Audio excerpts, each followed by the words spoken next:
Alrighty, guys, and welcome back to stage 8 of Paris-Nice. And something that hadn't clicked on the last stage, after Bob Youngle's massive climb yesterday over the all run, he has gone into the yellow jersey ahead of Jonas Vingegaard. Bob Youngle was beating out Vingegaard for a classification on time at a big mountains race.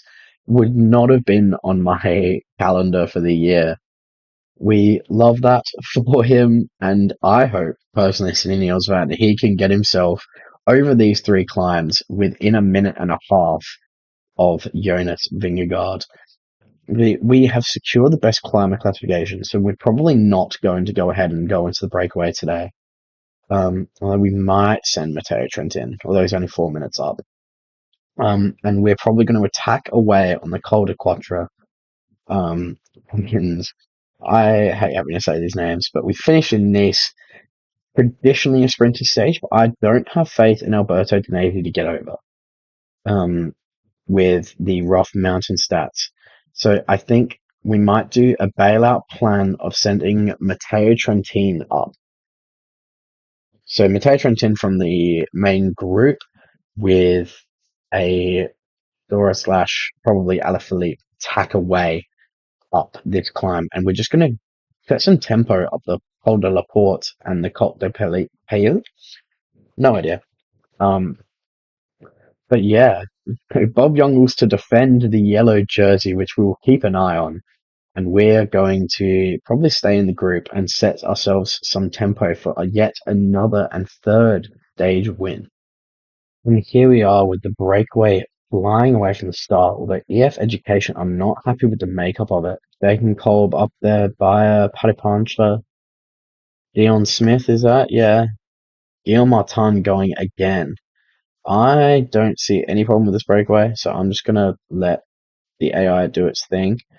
Um, yeah, I will see you when we start drilling some pace up this climb. And here we go. We start our move up to the front. Because we're not going for a stage win with Danesi here. He's going to actually work with the rest of the team. We're going to keep a semi-decent pace until we get to the steep bit of this climb, and then we're really going to pump it. We're going to go 75 just to start making the peloton a little bit strung out, and then we're going to go up to 85 and really test their limits up the main ascent of the Col de la Porte. Um, yeah, Ineos have not been trying to control the race. They are happy with the breakaway staying away by the looks of it. No one is anywhere near on GC. Yeah, they'll be pretty happy if this breakaway stays away. We will not be.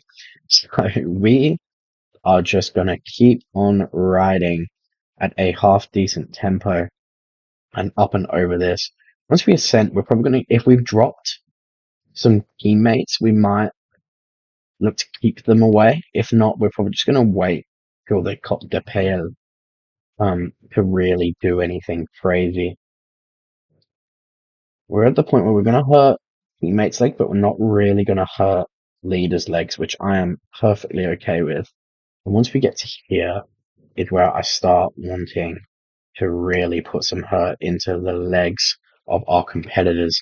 I will see the rate at which we are losing energy, and if I decide that that is a issue, Leanne Hard is doing the vast majority of the pacemaking, which I think is fair, given he has the best of the stats in this. Hilaire and Dora are doing our protecting of the lads. Um, but yeah, I don't think we're really gonna cause too much pain just yet. It's more to get teammates out of the way and some red energy gone, so that when we go over this climb, there's less people in the bump in which to chase us down. Is the main goal. Because once we get over in a small group, Alaphilippe is pretty strong sprinter. Um, so if we can get him over, and as well having Matteo Trentin, who's very good over the mountains, could make our life a little bit nicer.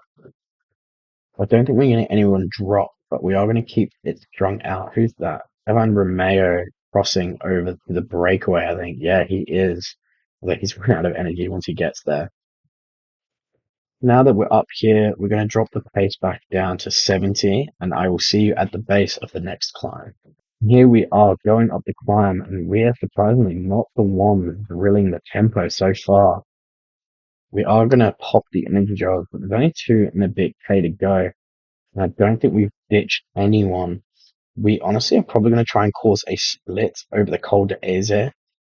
Um, it's a sprint thing at the top. So Denezi might try and take a few of the seconds at the top, but Zongler at the back is odd.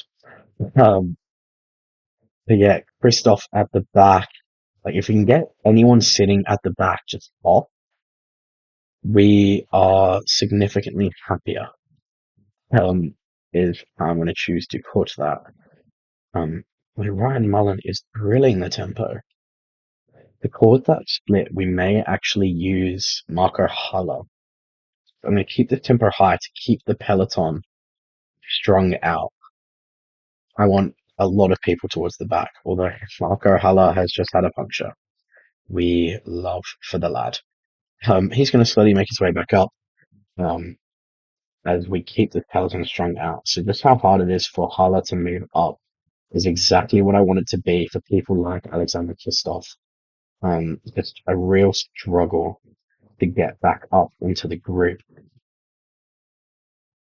Over the top of this next one, I think I'm going to start doing a bit higher. And Alaphilippe and Trentin are going to have to go with it.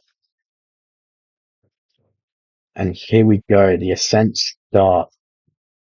Alaphilippe staying quite high up in the group. Really going to start hopefully springing this group out. Although we are not the ones setting the tempo once again. Someone wanting to go extremely quickly up this climb. And that is okay by us because we over the top are going to continue and hopefully really stretch this group out. And once we start the descent, every single one of these guys having to sprint out of these corners is exactly what we need. Yeah, we're going to keep the tempo the whole way down and then start ourselves a little mountain train for the ascent of the final climb. Here we go at the base of the climb. Dora is going to come to the side. We're going to follow as best as we possibly can up. And once we get higher, we're going to start to look to get a gap. Dora moving up on the right-hand side, leading out Julian Alaphilippe to launch one of his big attacks over the top. And he gets a gap. Ben O'Connor's going with him. Can Stora jump into this wheel? I don't think he's going to be able to. He does manage. Alaphilippe has the gap. Can he really put them to the sword with 10Ks to go? We now start to shift our focus to Matteo Trentin in the group. He's going to have to ride a little bit faster to get back up to the top. Go. Um, Mikel Stora going to jump in the wheel and hopefully stay connected. We are going to ride with Ben O'Connor as best as we possibly can. 25 seconds to gap. We get back up towards the front, which is exactly what we needed to do. No real chase coming just yet as we extend our advantage with Julian Alaphilippe, who is an absolute wizard on the defense, as we know. Let us hope we get this gap and it stays. Hala, Dora, and Matteo Trentin preparing for a sprint out of the peloton. I'm not overly worried about doing anything with Alaphilippe just yet. He's gapping him over that. And here we do go. Does he have the beating of Ben O'Connor in a sprint? He does. As we get closer, what he let us to sit on, he will. 24 seconds to the group behind. Dora is going to start a sprint lead out. Does O'Connor just stop? No. We're just doing something weird for no reason. As he gets back into the wheel, he comes around. Trentin goes. Alaphilippe, can he come around Ben O'Connor? He can. We get yet another stage win. Trentin struggles out of the group, but that's okay. Champusson, Charmig, and Sobrero take the sprint out of the back group. Lots of splits. Youngles loses time. Did he lose it to enough? I think he's probably still in the jersey. But a third stage win for Tudor Pro Cycling with three different riders in Paris-Nice 2025 on this game. Obviously, did not expect that one in real life. That was incredible. On the days we got it right, we got it really right. Getting over the top with Ben O'Connor, the Aussie, and just backing ourselves in the sprint. Ran out of gas just before the line, the poor bloke. And we will see how the yellow jersey has finished up. Bob Youngles does take it. Your 2025 winner on PCM of the Paris-Nice is Bob Youngles. What a great ride from him over the Oron, and has just made everyone else look absolutely silly for not going with him. On the points classification, we get fifth with Michael Storer. Although all of our riders finishing pretty close together is kind of crazy. Danese got his one sprint victory and a few bonus points here and there. And the winner of the mountains classification is Michael Storer. We love. What an amazing, successful run we had in this race. A win on stage 8, a win on stage 7 with a different rider. Poor stage 6, but a top 10, a top 5 on stage 5, top 5 on stage 4. Stage 3, we did shocking. Um, and then a sprint win in the crosswinds on stage 2.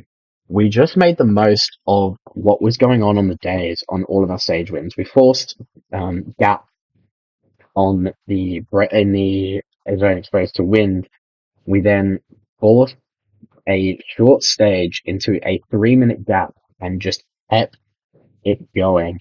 And then we made the most of the two climbs beforehand to get rid of the teammates and then grilled it up that climb, taking only one rider with us, who is the exceptional Ben O'Connor, and then just putting him to the sword during the sprint. Anyway, guys, if you enjoyed that episode or any of our episodes, please leave a like and a comment. We really appreciate any that we do get.